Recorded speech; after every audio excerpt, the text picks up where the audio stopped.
Welcome to Cosmic Comics, Games and Collectibles, your zen of geekism. We carry comics old and new, magazines, toys, games like Pokemon, Magic, D&D. Want Godzilla, Ultraman, Star Trek, Ninja Turtles, Funko Pops? You'll find it all here. Shop our Cosmic Sound Room and pick up a record or two. Enjoy our Comic Coffee Lounge with a cup of Sasquatch coffee or a delicious menu item while geeking out over a super cool movie on our big screen. Come by and say hello to Maui. Cosmic Comic, Games and Collectibles. Superman loves us, and so will you.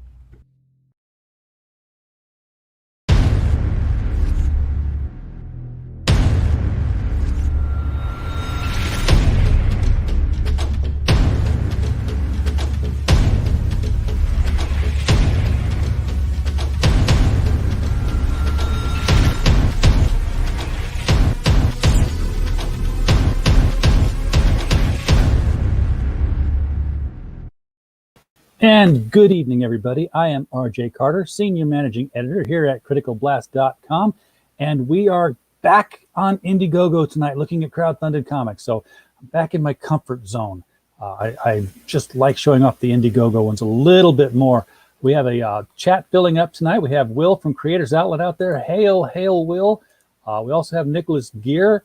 Hey, everyone. Oh, you're on coming in from Facebook. So, yeah, we are simulcasting on YouTube, Facebook, and Twitch. If you've got the Twitch, then we're over there too. Tonight we're looking at Airith, the Quintillan War, and who better to have on to talk about Airith, the Quintillan War than the creator himself. How's it going? Sir. Thank you for having me. Yeah, there's been once you created that tape for the thumbnail, I was like, all right, let's do this. I am ready to go, man. You know, for some people, this is a pencil. No, that's a rewinder. This is a rewinder. Yes, it's and you know, not just a rewinder, but sometimes it's for queuing it up right where the tape is. Get that little white piece back right where you want it, so you can start and not lose any of your. How many songs did you record you lost the first half a second of, and you were just like, yep, that was the perfect guitar riff right there. So yeah, I'm familiar with the operation. In fact, I'm old school enough that, okay, you remember when the CD players came out and they had like the little cassette attachment? Oh, yeah, the adapter. The adapter. You plug that into your cassette radio. Okay. I had that cassette adapter, but I didn't have a cassette player in my dashboard. I had an 8-track player. Nice. But fortunately, I had an 8-track adapter for cassettes. And yes, you can plug the adapter into the adapter and play a CD through an 8-track player. That's awesome. I had a 77 Chevy Nova. Oh, nice. I wish I still had it. Super Sport, RS, what did you have? Just SS. SS, yeah. Yeah, oh, but nice. It was, I was a stupid kid, and I didn't do things like, change oil. Oh, okay, yeah. Yeah. Yeah, my friend ruined his by putting diesel in his car because he thought it was the cheaper gas. So, well, yeah, that's. I just know that at one point I was hearing this tick tick tick tick tick tick tick tick under the engine, and I was like, oh, I got to fill it up with oil. So I did. Fill with oil, like all the way to the top. All the way to the top. Oh, man, I wish I could go back in time and get that car back, but. It's gone, and I've got, a family sedan kind of thing going now. I don't have that nice black Nova. What did you drive, man? What was your first car? My first car was a 1980 Toyota 4x4 pickup truck, and was my dad's work truck when he was a miner out in a town called Eagle Mountain, California. And that thing was beat to crap. It was a good desert truck, and it still ran. And unfortunately, it was stolen. Back in the day, you used to be able to lift up the handles of those cars, and you could put a stick through to pop the lock. Yeah. And the ignitions were so janky back then. You could just get a screwdriver, just pop in, twist, and that's what they did. Yeah. So they stole that. So I went from there and upgraded to a 1992 Saturn SL2, which was I delivered pizzas in that thing for 3 years when I was in school in Tucson. Yeah. My car was I got from my dad as well. He was a miner, a coal miner in Southern Illinois. So that was okay. It resonates there. We always get our first cars from our pops. Yeah, I got older and bought a couple of fun cars, and don't do that anymore. And now we just have a very nice family car. We'll just say that. Yep. It's not a sports car though. I hear you. BAP2 in the chat. Welcome, sir. Jack Showroom. Glad to see you. Will at Creators Outlet had a 72 Slant 6 Duster. So yeah, we had a buddy who had a Duster. A lot of my buddies had old cars. My dad had me rebuild a 1969 VW Bug, and so I had to go to Pep Boys at the time, and you get the books with all the parts and everything. Had to fixed it, ready to go. Came home one day, it was gone. My dad said he sold it, but the moral of the story was I knew how to work on an engine. So there you go. you made the car sellable, and you probably got nothing for it. Absolutely zero. Well, somewhere along the way, you decided you wanted to do comic books. So you went from cool cars to nerd culture. What happened, man? I've always been in nerd culture. I got into programming at a very young age. I was programming digital art stuff on before the Apple II GS, very small, like pixel art stuff at the age of 3, believe it or not. By the age of 4, 5, and 6, I was programming just little tiny games. As I got older, learned that I could use my skills to get things. We'll just leave it at that. Play the game. And then I got really deep into when IRC was launched. This is when you'd still get the AOL disc and you get like 10 hours of free internet. So I would use those 10 hours of free internet to bypass on to get into IRC, and learned a lot of stuff that a 12-year-old should not have access to. About programming. Yeah. So, I learned how to program certain programs to use on AOL to get certain things from people that you could use for certain things to have stuff show up at your doorstep. But then I got into graphic design. I thought it was really cool. Had a copy of Photoshop back then. Started getting into graphic design. I was actually really, really into art until I had a hand injury. From here to here, my bones are fused, nerves are shot, so I couldn't draw anymore. Tried to go to college. I was told by the university that I was about to go to drop out of school. School is a waste of my time. Go start a business. Started a few tech companies, started a couple of magazine companies, did a couple other websites, pretty successful. Now my wife and I own a pretty well-known clothing company, and through that whole time, I've been writing this story, more of notes. I grew up not knowing that I'm high function Asperger's. I didn't learn that till I was 36. So how I internalized and dealt with things as a young kid, instead of going home crying to mommy and daddy, because I grew up in a Catholic military family, you don't do that. You accept the suffering and you go through life. So what I would do is I would write these stories every day. And kind of turn them into bad things into good things to somehow deal with the trauma, however you want to look at it. So throughout the years, I've been creating the story. And 9 years ago, I tried taking that story and creating the first book. It was more of a romance novel with some action. It sold some couple hundred copies, nothing major, but it just didn't feel like what I wanted. Then a few years later, I tried the book again, but brought in an editor. The editor did not want me writing half the stuff I wanted to write. She said that doesn't connect with people. The language is off. What you want to show and display, you're going to turn off a lot of people. We still published it. We sold quite a few copies, so that was cool. But it just wasn't what I wanted to project. It wasn't weird enough. It wasn't crazy enough. It made too much sense. The story made too much sense, basically. Yeah. So my friend said, hey, try to do an animatic. Maybe you'd be better if you turn this into kind of like 2-minute short films. So we tried that again. The studio I was working with, really talented studio, really awesome people, but they had a control. They wanted to control the look, the feel, the this, the that, the that.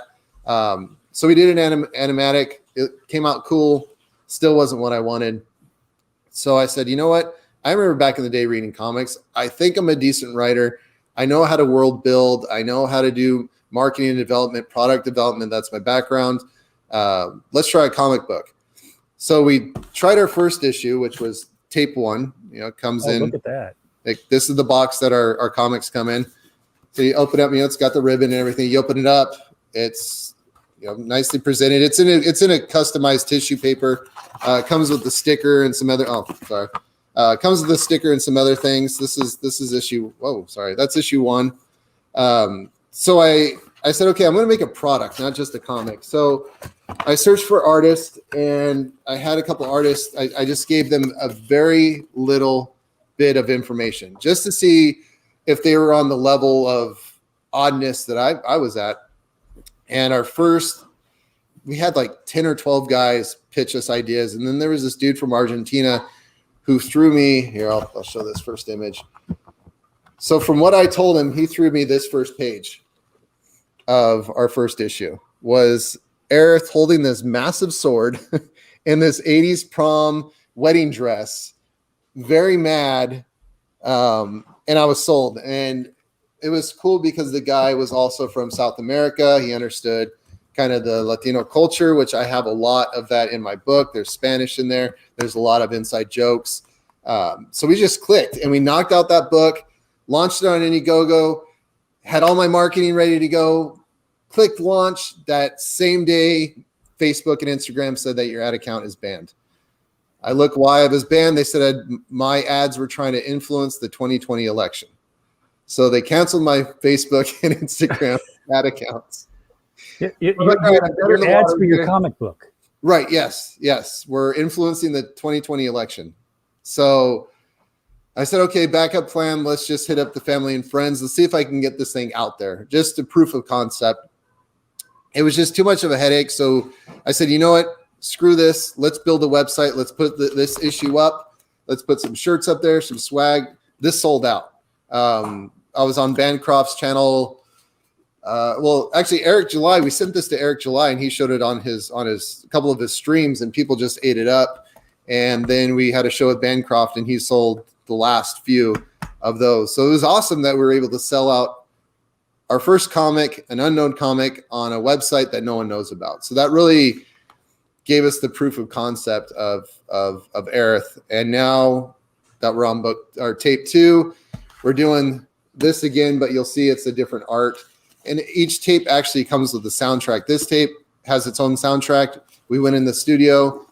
We did a few 80s and 90s tracks and did covers of them, threw them up on Spotify. We're doing the same thing with tape 2.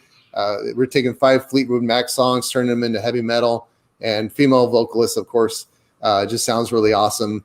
And that's where the whole tape comes from. And these tapes actually have meaning in the book. For example, this was Airith, our main character. This was her first tape as a teenager.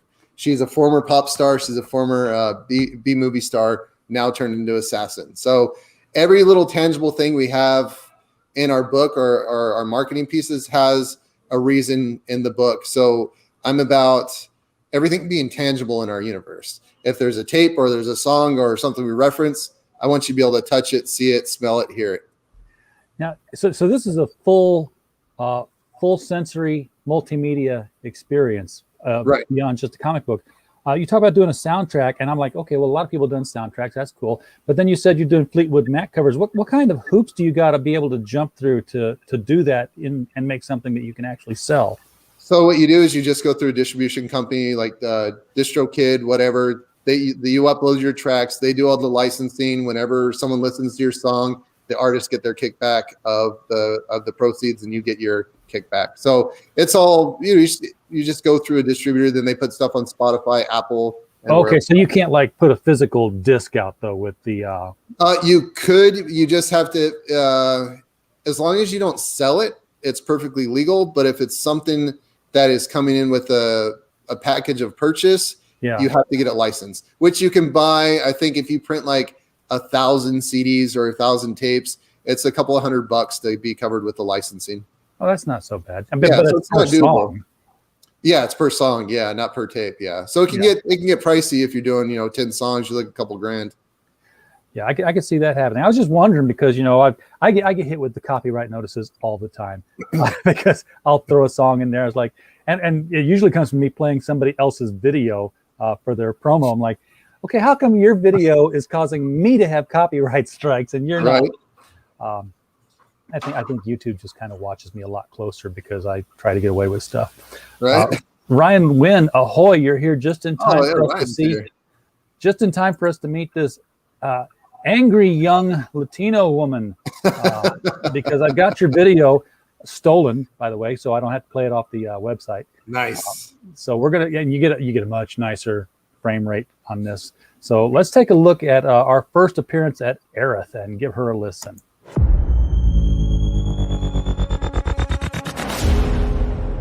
I didn't ask for this. I never asked to be a killer. That is what she wanted. And she created such a monster that over time, I learned to enjoy it. I learned to revel in the hunt. I yearned for it. The look in their eyes, the smell of the soul leaving the flesh, the taste of the fear in their blood. I will never understand myself. At least he wanted to understand me. He knew how to make a cyborganic girl tingle in places that tingles can happen with a single cocky wink of the eye.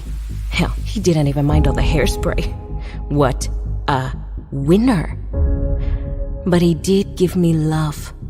And his love gave me light. His love gave me a reason. I once heard that love is selflessly giving your breath away to allow someone else to breathe. And I did that. He did that. But it was so mierda. And now, he must die, pinche gringo pendejo!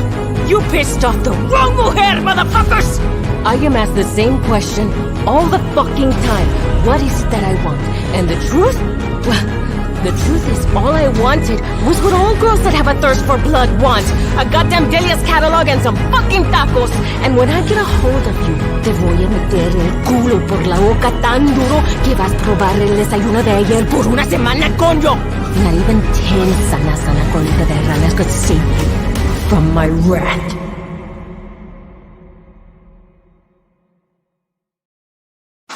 She mad. Yeah, just a little bit. I'm like, okay, now when I go through and monetize, I know I got what boxes I got to check. Yeah. So who is Airith? Because and I'll share I've got the page shared here to the Indiegogo, which, by the way, folks, is linked conveniently underneath the video box here. So if you have not backed it yet, you can pull it up in another tab, still listen to us, and check out those perks that are out there. Not the ones on her, the ones that you buy. Dirty-minded chat. I mean, she looks like a gorgeous young lady here in this picture, but when we were zooming in on her in the video, there's like metal under that skin. So yeah, what's her story? What's happening here? So Airith, as you see her here, is a cyborganic creature. She's a cyborg with organic parts, hair, skin, organs, just a skeletal, metal skeleton body with a little bit of electronics here and there, a little bit of programming in the brain. But everybody in Home City is birthed by one of the main evil characters called Mother, which we are introduced into tape 2. Airith was created to be her own death assassin. To be able to get Airith close to people, Airith became a pop star, a movie star, so she could get closer to people up in the higher ends of society. She's really good at killing people. She's really awesome. And one day she just got tired of it. She was constantly mistreated. She was trying to be pushed off as a sex slave. She was pushed into marrying one of Mother's favorite children. So it's kind of a weird thing when they're all related as well. So one day she just got tired of it, decided to fight back. And now she's linked up with Rafa. And their main goal now is to kill Mother before she kills everybody else. But at the same time, they have to do it in a way to not spark a war with the Cantilian Empire. Okay, and is he the one who left her and put her into such a rage, or is that He might be. We'll might find be? out. Oh boy. All right. Well, you've got 37 days left, which is, for a 60-day campaign, you're not even halfway done yet, and you're over half the goal. Confidence level high that this is going to get funded? I'm at a 95 right now. We'll see. Okay. Now, this is your second campaign. You said before that you had put the book on your own website and just kind of pushed it that way. So what was the previous campaign with Indiegogo? Was that a reissue of it, of number 1 through crowdfunding, or? Yeah, it was just the introduction of tape 1, the first tape that I showed you. And we just pulled it. Like I said, we just pulled it and then put it on our own website and sold it directly. Oh, okay. Okay, I got you. So it funded, the first campaign funded, and then you just continued selling. No, the first campaign, due to us not having any way of advertising on social, I said, screw it. We got to $1,200. I just said, you know what? We could probably sell this quicker through our own website. I got you. Well, now you've got, other social media ways of doing it, which is getting on all these streams here. And of course this one, when you run out of the good ones. Yeah, Robert Roberts says, so Airith is kind of a Hillary Clinton who sings. Almost, yeah. Yeah, okay. Well, she's sort of a deadly gem in the holograms kind of. There you go. There you go. And what a resounding, praise from the King of the Bogans. It doesn't suck. There you go. So you can't ask for more than that. Nope. 48 pages. Perfect bound, I'm guessing, or is it stapled? Yep, that's perfect bound. Here it is in hand. Oh, hang on. Give me the big screen. So it is perfect bound. This was our test print for our paper. I was going to say, wait a minute, that's done.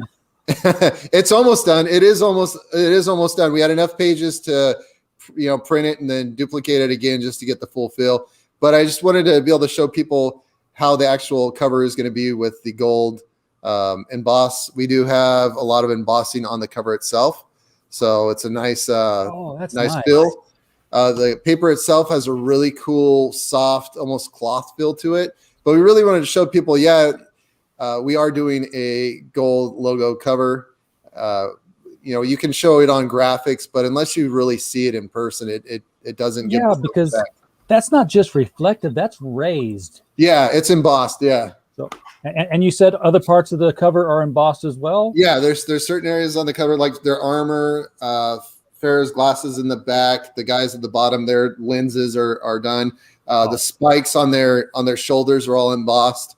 So it just has a really cool, again, going back to the sensory part of the product itself. Yeah, and this is why I love printed comics more than digital, because you can't do anything with a digital comic other than here's the pictures. Right. Enjoy the read. And we're all about giving. I'm trying to build a universe that you can touch, see, smell, and hear. It's a very tactile experience. Now, of course, you can get the PDF bundle. It's right here, $12, and I didn't mean to click on it twice, but I apparently did. So we'll just have to hit that back button and wait for the high-speed internet to catch up. Seriously? Okay, come on. What the hell is this? Oh, it's got a lot of stuff on this page to load, I guess. Yeah, there's a lot. We're back up here. But your featured tier is the high standards one, and that's got a lot of cool looking things in it. But one of them is, of course, this. It looks like there's a cassette tape comes with it. Yeah, so it is the same style of box as our tape 1. So you'll get the same kind of box. This is the box. But so it's going to be the box. Yeah, but a different cover. Yeah. So and that also comes with the new soundtrack we're working on as well. So every comic that we release, every tape we release, quote unquote, will be coming in a cassette tape box.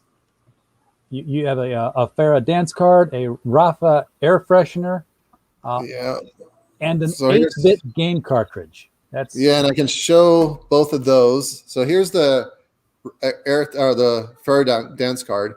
So it's old school lenticular. An animated card. So you'll get that, and then everyone's favorite is the 8-bit collector's game. So it comes in the old school sleeve. Yeah.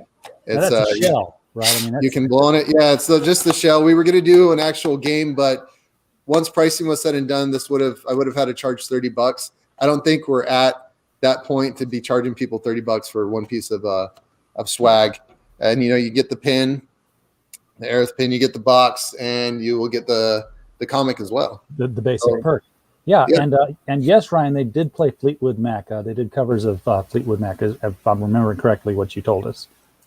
Yeah, that'll be the new album that we're working on right now. It's the 5 heavy metal covers of Fleetwood Mac.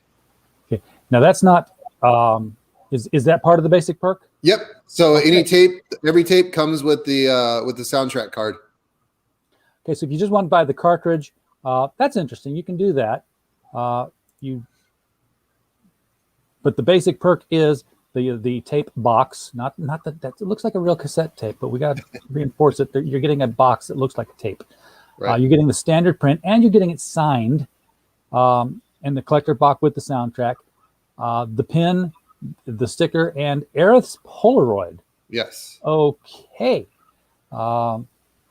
Explain. I have questions. So it'll be an actual Polaroid with a picture of Aerith and Rafa, like they're just took a selfie. You'll see it when we scroll down. It's a bigger blown up image of it. I gotcha. Okay, we'll do that. And then you got T-shirts, man. You're going all out. You got the chibi tees with multiple characters. So this would be one of those things where you click through it and then you pick the one you want when you get the perk. Very cool. I can automatically pick out Aerith, and this guy looks familiar too. Yeah, that's the creator. The collector's edition. Okay, so how does the collector's edition differ from the basic perk? You're getting some extra stuff. So you'll get the metal print poster by Esquivo, which is signed by me as well, and it automatically comes with the mounting contraption. You just take the piece of tape off, you screw this part into your wall, and then you just set it down. So everything's ready to go, and it's inside. That's mounting. You know what I thought that was for a minute? Was a battery pack. I was like, holy God, he put LEDs in. I'm not there yet, man. I'm not there yet. So you'll get this with that upgrade. You will also get the 3D print of Aerith's sword called the Swizzle Stick. Nice. It's pretty detailed. And then you will get the, if I can find them, the chibi sticker set as well in that pack. People love their stickers. I know that's how. I don't know why. I just get into the stickers now. And I wasn't a chibi person until our artist from one of our artists from Brazil did them, and I said, okay, that's a done deal. These are awesome. Yeah, I mean, if you think, hey, can I make a cute version of your character with a great big head and a tiny little body? You're like, why? And then you see it, and you're like, I want it. Well, I have 2 little girls too, and they saw them and they're like, we want those. I was like, oh, I guess I'm paying for that, so might as well throw them on the campaign. Yes. Once the girls say, I want it, you got to get it. Right. And then the heavy metal collector edition, your highest tier is only $100. Yeah. So the heavy metal collector's edition, you will get the comic book, but with the metal cover, which is this art, but it's the metal cover front and back. So the issue metal covered, that's why it's the heavy metal collector's edition. Okay. So how's that working? So they have to hand make them all. So that's why we limited, to very few as possible. It takes a while to do. We are going to be adding original artwork on here for the mini series that we're including with the package. Those will be up soon. And we are also next week. These were the prototypes from our plushies. So these are one of a kind. They'll never be made again. We'll be throwing these guys up there next week. No one else will own these. I've had these in hand for 2 years, and I think it's time to let someone else enjoy them. These are 2 characters from Airith as well. Okay, so it's not that you're going to be selling plushies. You're going to be selling those plushies. Those 2 original prototypes of Isabel Veray, which is one of our characters. Those are our prototypes that will never be made again. Why not? Why did it just not work to be a feasible thing for you, or? So that was when we were doing a campaign for our animated series, and it was going to be a lot of money to get those things made. and a lot of space. And I decided, you know what, we're not going to do that.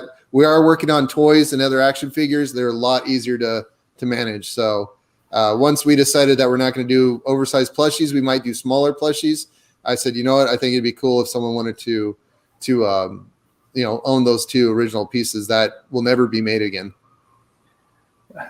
Only OG Vatos have plushies. So it looks like damn, you're like showing the whole book off here. Yeah, the first 8 pages. I really want people to. Yeah, covers are great, but I really want people to understand what the comic is about. 1, if they like the art style. 2, our dialogue is a lot different than a lot of comics. 1, it's in half of it's in Spanish, and 2, it's a lot of bantering back and forth and a lot of adult language. It's just these conversations are based off of real conversations that I've had before with people or for friends. Just obviously we've made them a little bit more crazier than the original conversation. I would say, what in what world and what conversation does somebody blurt out "third world rambling thunder titty crackers"? Not sure, but it sounds great if someone's shooting a laser beam across your head. I wouldn't be thinking that clearly if somebody's shooting a laser across my head. I'd be like, I'm down. But for comic books, perfect. And you've got a progress bar here. I love this here. This is I don't know how frequently it's been updated, but I do it once a week. We make sure to update once a week, and then we do an update, in the update section, so everyone gets an update on it as well. And if I'm guessing right, I bet every one of these circles is a page. Kind of, yeah, but I don't think so. I think it's 100 right there, and we're not 100 pages, so I think we cut it in half and then some. I would say it's 50. Is it 50? It's 5 by 10. 5 by 10, so 50. So yeah, pretty close then. Yeah, we're 48 pages. I was just saying that there was like a different image under each circle. I'm like, I bet he just took a circle cut from the middle of each page. Yeah, that's too much work. You got Eric July here talking about the artwork. He's very he's into it. Yeah, he's colorful with his language for sure. Yeah. So again, we're seeing the tiers. We're getting some bigger pictures here. The Virginity Hypersurge Neon Falcon. Yep. So the Virginity is a group of bounty hunter lesbians that go and steal women to throw them in brothels and make money. And they're a great group of gals. So they're the ones that are singing on this soundtrack. The girl who is singing for it will also be voicing the leader of the Virginity when we do our video game. And we're still going to do short animations as well.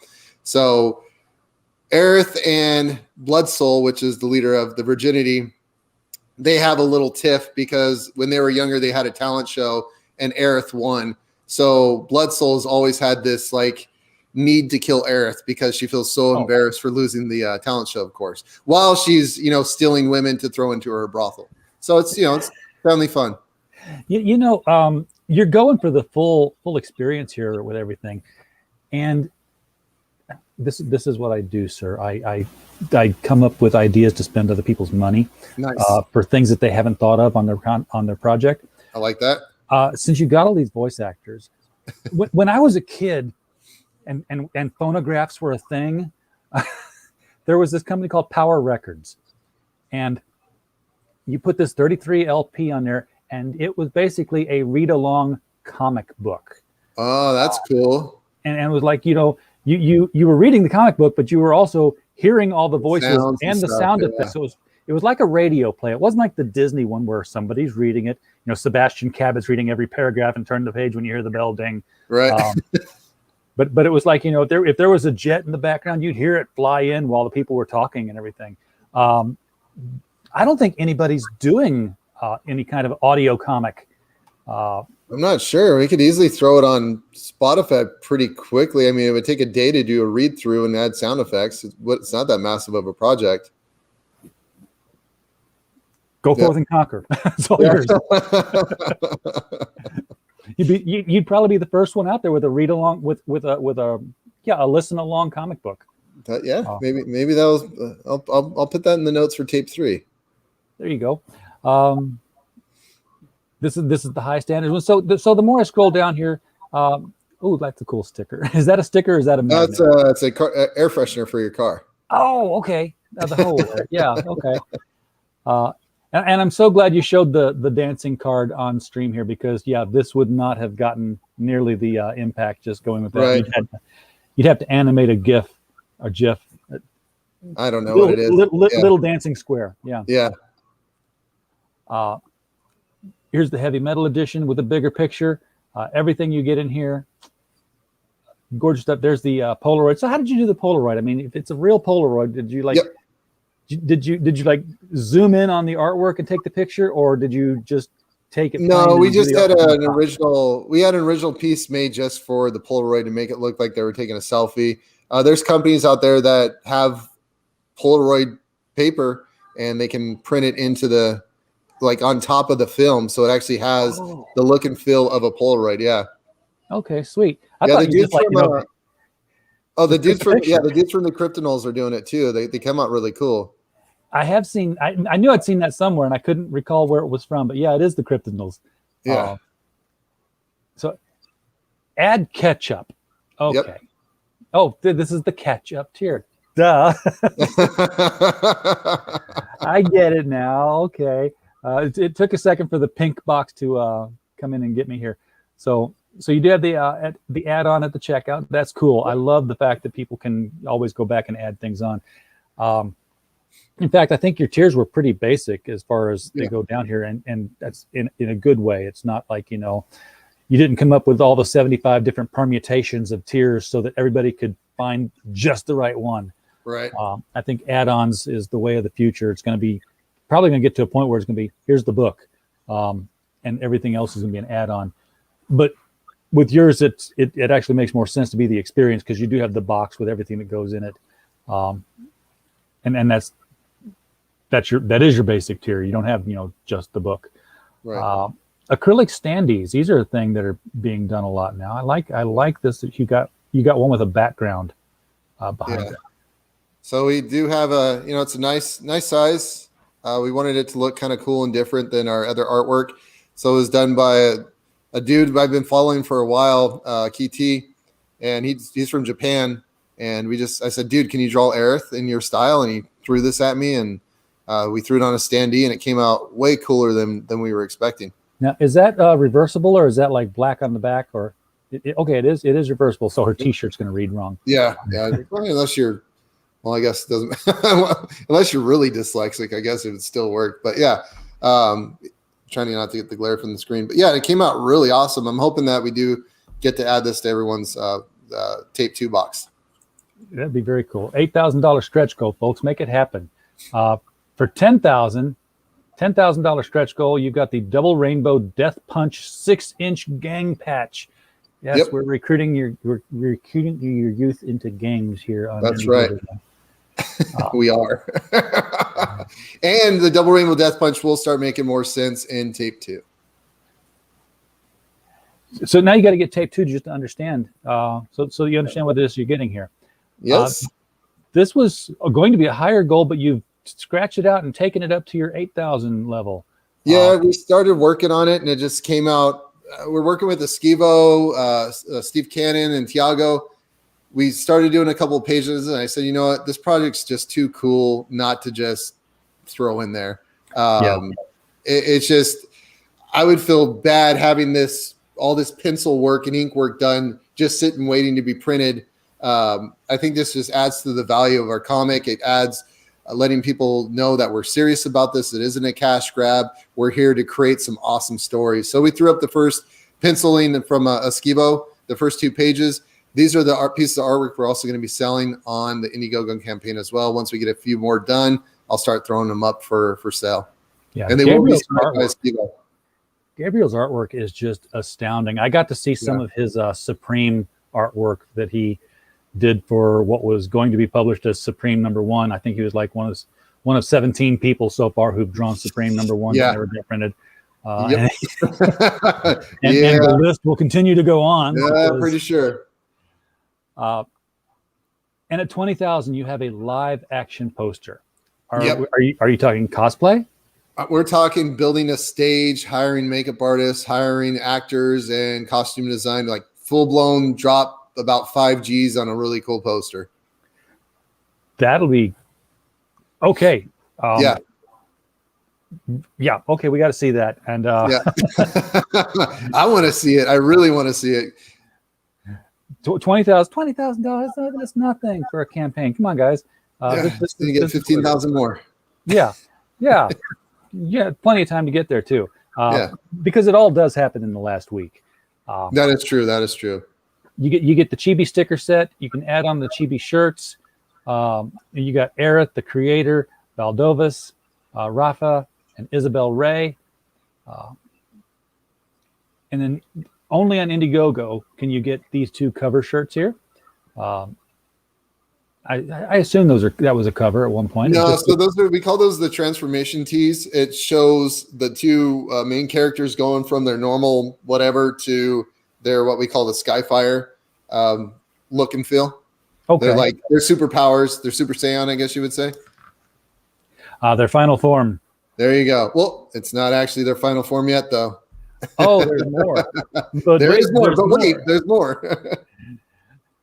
And this is the metal variant, so this is very cool. Now, who did the cover on this? Is that Gabriel? That's the Skivo, and then our artist did the coloring on it. So it was a Skivo, and then NC came in and did the coloring on it, and it just those 2 mashing together just came out really awesome.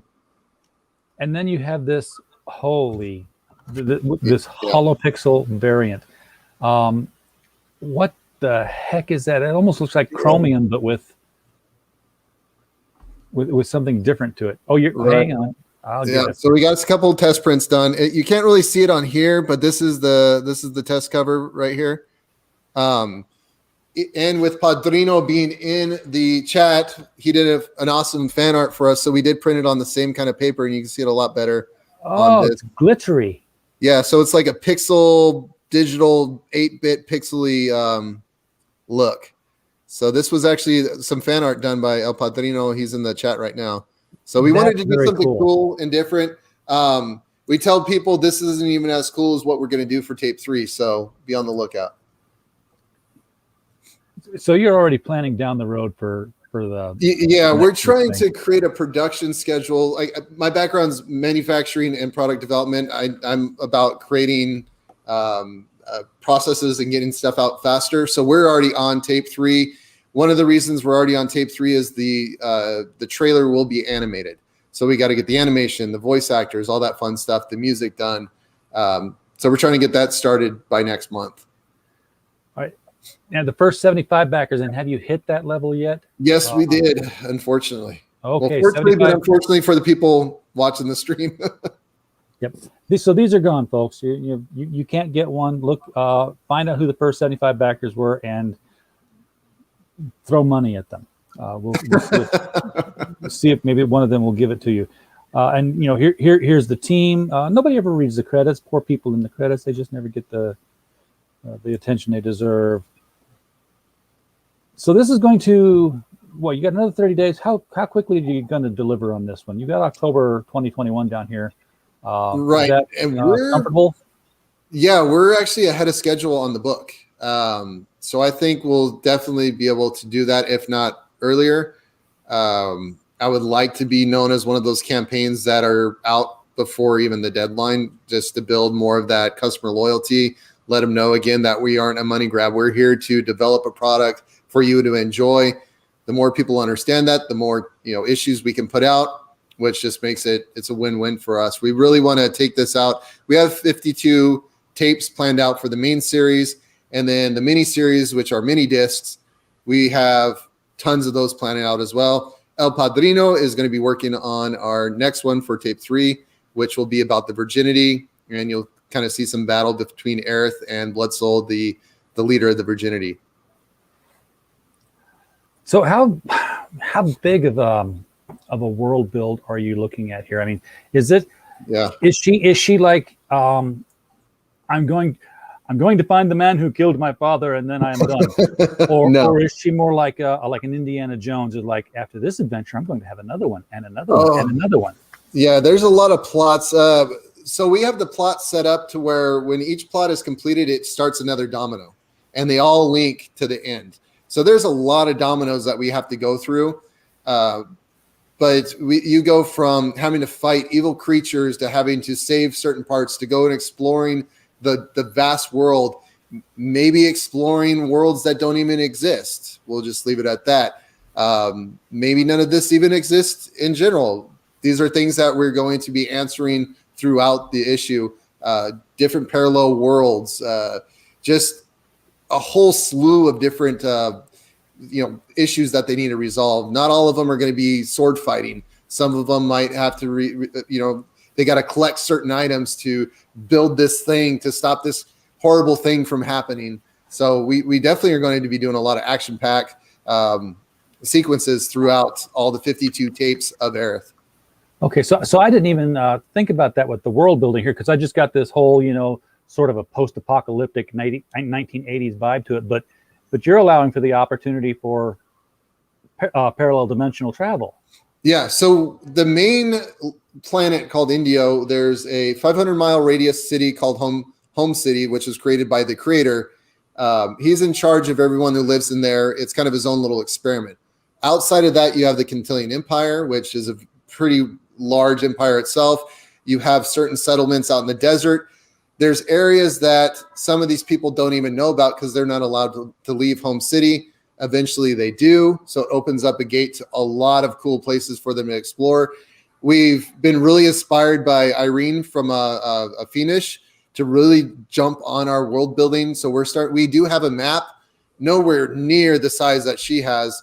But I just talked to our artist today. We're going to start doing a full-blown map and kind of have like a fog of war. And as we release a new tape, that part of the map opens up. And we are working with my programming side to have it be a very interactive kind of, like a Google Maps type interactive map.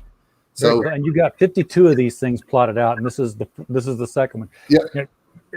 At some point, I don't know how many into it you'd be talking here, but at some point you're going to have to release like a crate, like a boombox crate to store all your cassettes in.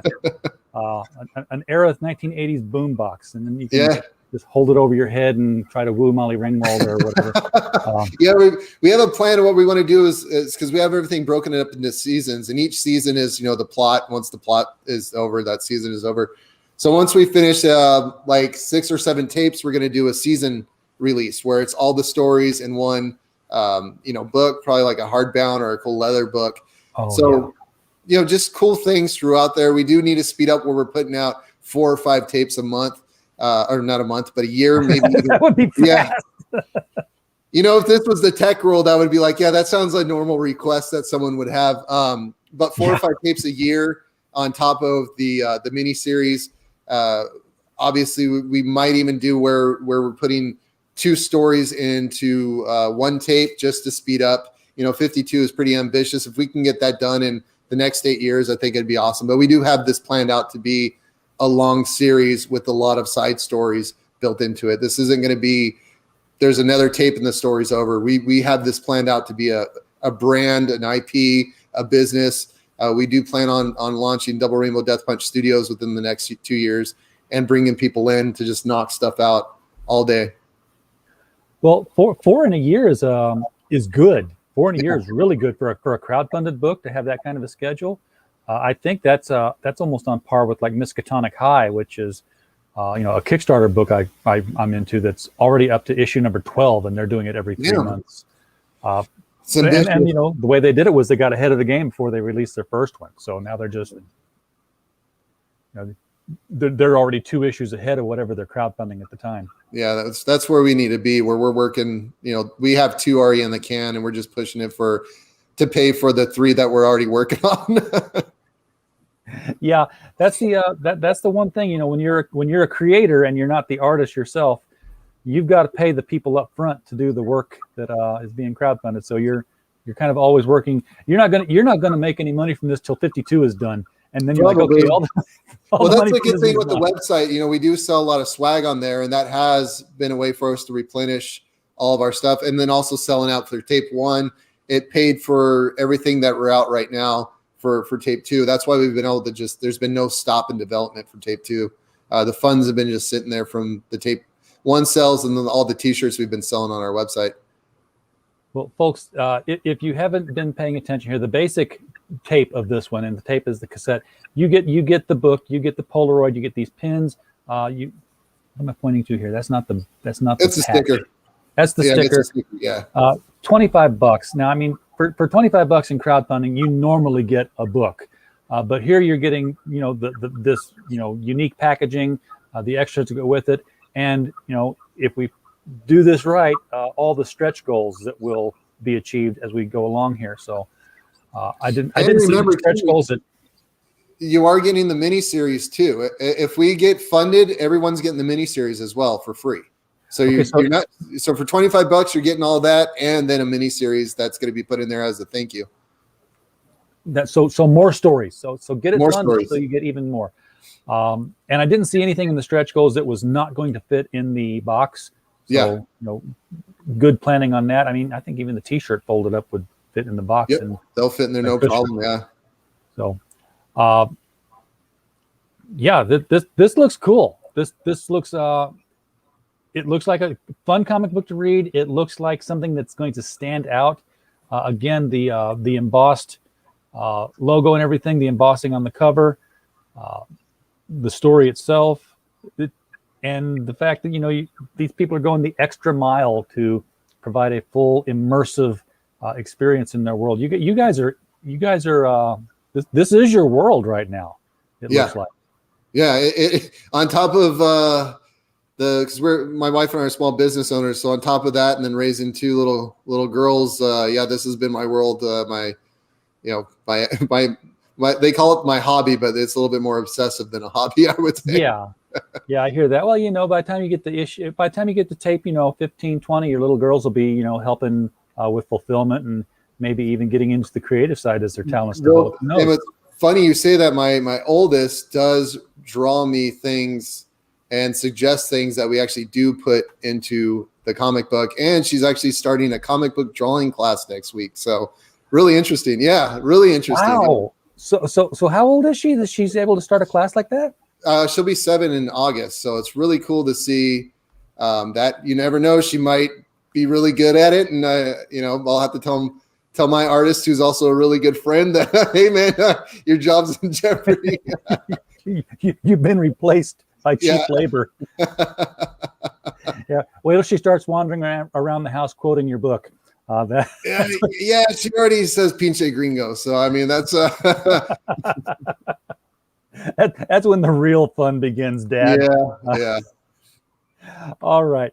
Is there anything about the Cantilian War and the Airith series as a whole that I didn't touch on that I should touch on? Something that you've been waiting to answer and nobody's ever asked you the right question? No, I mean it's really just it's a story. If you want to kind of see what, and I try not to sound like an emotional reject, but if you kind of want to see how someone who grew up not knowing that they had Asperger's, and then once they learned they did, a lot of stuff made sense.